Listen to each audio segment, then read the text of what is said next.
In today's video, I'm going to teach you how to log into Bybit account, beginner guide.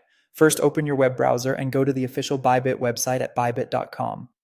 Before you do anything else, confirm you see the secure padlock and the correct domain spelling.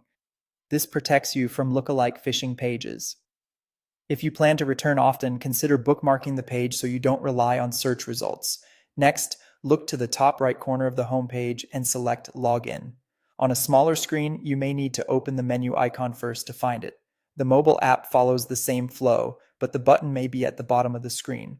Now enter your account email address or your mobile number along with your password. Make sure you're on the correct tab, email or mobile, before typing. If you use a phone number, include the right country code. Double check for accidental spaces and ensure caps lock isn't on. A password manager can paste your saved password accurately. If something doesn't look right, use the show option to briefly reveal what you typed. And if you can't remember your password, use the forgot password link to reset it securely. After submitting your credentials, complete the quick verification puzzle. This is an anti-bot check. Usually you'll drag a slider to fit a puzzle piece into the image. Move it slowly and release when it aligns. If the puzzle doesn't load, refresh the page or temporarily disable aggressive content blockers. Then try again. Finally, enter your 6-digit verification code.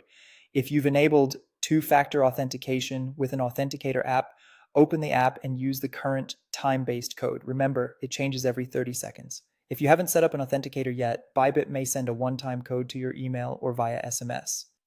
Retrieve that code, return to the login screen, and type it carefully. Codes expire quickly, so request a new one if needed. If an authenticator code keeps failing, make sure your phone's time is set to automatic so the codes stay in sync. And never share these codes with anyone. Once the code is accepted, you'll be taken to your Bybit dashboard. If you see an error, recheck your details and try again slowly. For shared or public devices, remember to log out when you're done. That's it, you've signed in safely and are ready to explore your account.